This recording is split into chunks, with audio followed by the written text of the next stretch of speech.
Well, I'm O P Yadava. I'm the Chief Cardiac Surgeon and the Chief Executive Officer of the National Heart Institute in New Delhi.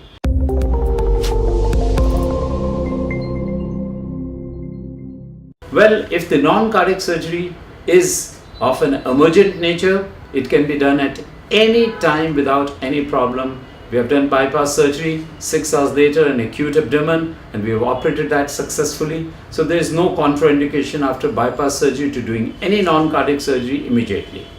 The problem arises if the patient has an elective non-cardiac surgery. And if it's an elective non-cardiac surgery, then we would prefer that one recoups fully, and 4 to 6 weeks is typically the time we give.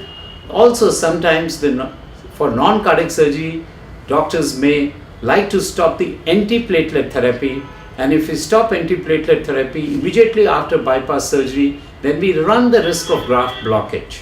Therefore, waiting for 6 weeks gives adequate time for graft endothelialization, for endothelialization of the anastomosis, and thereafter we can stop antiplatelet therapy in terms of clopidogrel for 5 days, and aspirin today is considered safe. We do even open heart surgeries continuing the aspirin through. So our recommendation would be to continue aspirin through unless we are doing certain closed space surgeries like eye surgery or neurosurgery, in which case even aspirin may be stopped for 72 hours and a patient is maintained on low molecular weight heparin, which is withdrawn only for 12 hours before surgery.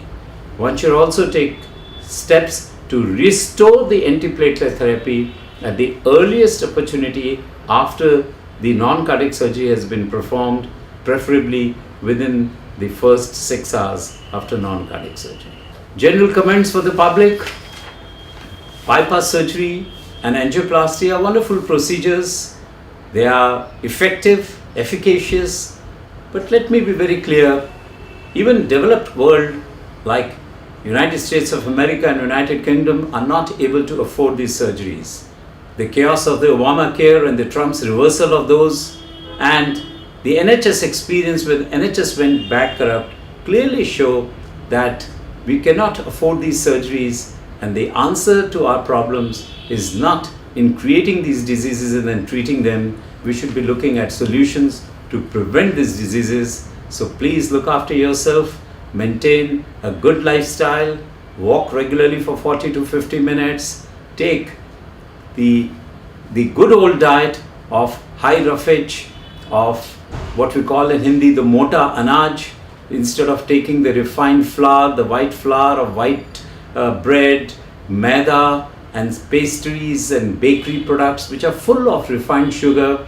We should replace them with complex carbohydrates, which too should be limited.